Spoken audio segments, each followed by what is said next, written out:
Bienvenidos a todos, mi nombre es Guimar Mendoza y junto a mi grupo de estudio integrado por Nazaret Ramones, Ana Romero y Jesús Tapia, los guiaremos en un recorrido por la fisiología humana. En este video, que corresponde a la asignación de lectiva 2, no nos limitaremos a observar el acto mecánico de inhalar y exhalar.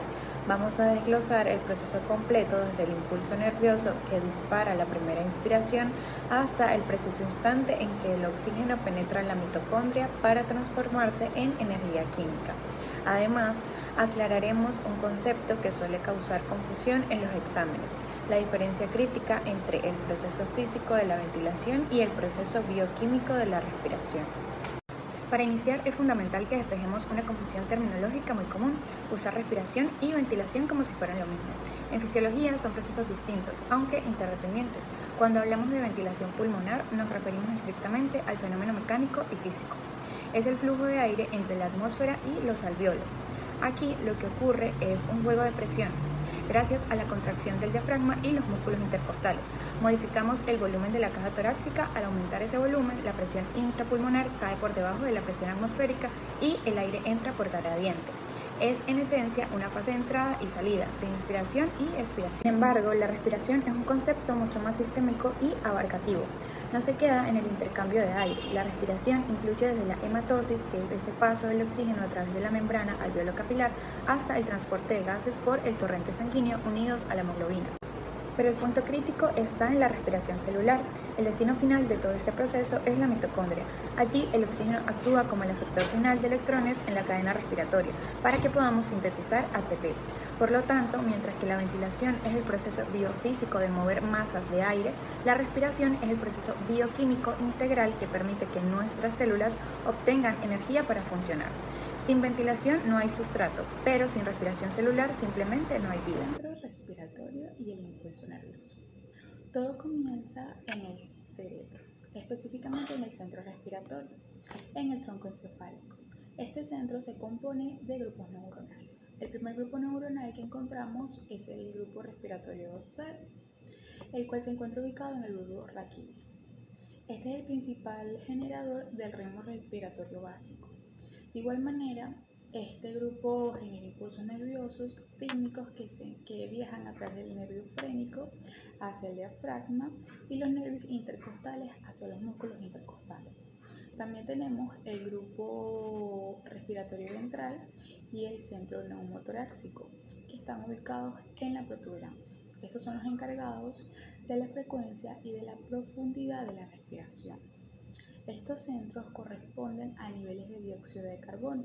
Cuando el dióxido de carbono sube, el centro respiratorio aumenta la frecuencia para eliminarlo mucho más rápido. Caja torácica y las presiones. Cuando el impulso nervioso llega al diafragma, este se contrae y desciende. Al mismo tiempo, los músculos intercostales se encargan de elevar las costillas. Esto provoca que la caja torácica se expanda y genere una presión negativa dentro de los pulmones.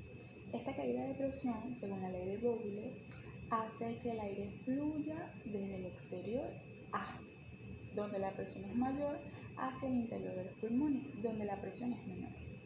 Así ocurre el proceso de la inspiración. Durante el proceso de la expiración, el diafragma se relaja, la caja torácica vuelve a su posición original, la presión intrapulmonar sube a la atmósfera y el aire sale. Este reposo es la expiración, es un proceso mucho más pasivo, el cual no requiere de una contracción muscular muy activa. En esta oportunidad hablaremos sobre el intercambio gaseoso y la ley de Henry. El intercambio gaseoso es aquel fenómeno que ocurre por medio de la membrana alveolo capilar, pues es la membrana que permite el paso de oxígenos o sustancias hacia los tejidos. Este fenómeno es explicado de manera clara y precisa por medio de la ley de Henry, pues nos indica que los gases se mueven por presiones parciales. Ejemplo, en el caso de los alvéolos, la presión parcial del oxígeno es aproximadamente de 100 milímetros de mercurio, mientras que en la sangre venosa es de 40. Esta diferencia nos indica que el oxígeno es impulsado desde los alvéolos hacia la sangre. En el caso del dióxido de carbono es netamente lo contrario, ya que aquí existe una diferencia mínima, pues en el oxígeno es de 46, mientras que en la sangre es de 40. Esto es debido a que el dióxido de carbono es 20 veces más soluble que el oxígeno en los tejidos. Otra ley o teoría que nos explica este procedimiento también es la ley de Dalton, pues nos indica que el oxígeno y el dióxido de carbono ejercen presiones independientes en la mezcla del aire alveolar. Transporte del oxígeno en la sangre. ¿Cómo llega hacia las células? Recordemos que el oxígeno es aquel que viaja de dos maneras. El 3% de oxígeno es disuelto de manera absoluta en el plasma, mientras que el gran porcentaje del 97% trabaja en conjunto de la hemoglobina. Esto trabaja de manera inmediata por 4 grupos hemo que provocan la oxihemoglobina y permite la unión directa con el oxígeno. Cuando la sangre oxigenada llega a los tejidos, la presión parcial del oxígeno es baja, aproximadamente de unos 40 milímetros de mercurio, lo que hace que la hemoglobina pueda liberar el oxígeno. Este O2 difunde desde los capilares hacia el líquido intersticial y de allí entra de manera directa a las células. Respiración celular. Llegamos a nuestro destino final, el cual es la mitocondria. Aquí es donde ocurre la respiración celular, la cual es el conjunto de reacciones bioquímicas donde la célula utiliza el oxígeno para descomponer nutrientes, principalmente lo que es glucosa, y así poder obtener energía en forma de ATP. La respiración celular consta de 3 etapas principales. La primera de ellas es la glucólisis, que ocurre en el citoplasma de la célula, y es donde la glucosa se descompone en 2 moléculas de piruvato. La segunda es el ciclo de Krebs, que ocurre en la matriz mitocondrial, y aquí es donde el piruvato se oxida completamente y se liberan electrones transportadores de energía. La tercera es la cadena transportadora de electrones. La misma ocurre en lo que es la membrana interna de la mitocondria. Aquí es donde el oxígeno actúa como un aceptor final de electrones y se produce la mayor cantidad de ATP, que son entre unas 34 a 36 moléculas de ATP por cada molécula de glucosa. El producto de desecho de todo este proceso viene siendo el dióxido de carbono, que es el CO2, y el agua, el H2O. El dióxido de carbono, que es producido en la mitocondria, difunde hacia la sangre, de ahí va a viajar hacia los pulmones y es eliminado en el exterior durante lo que es la expiración. Y de esta manera le permite lo que es el cierre definitivo de este proceso, según sus presiones parciales.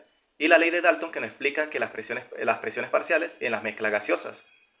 Y para cerrar, tenemos que tener claro que también el oxígeno viaja usando la hemoglobina hasta llegar a la mitocondria, donde se usa en la respiración celular para producir ATP, generando como desecho lo que es el dióxido de carbono y el agua. Espero que esta información haya sido muy útil para comprender cómo funciona nuestro sistema respiratorio y que hayan aprendido. Muchas gracias por su atención.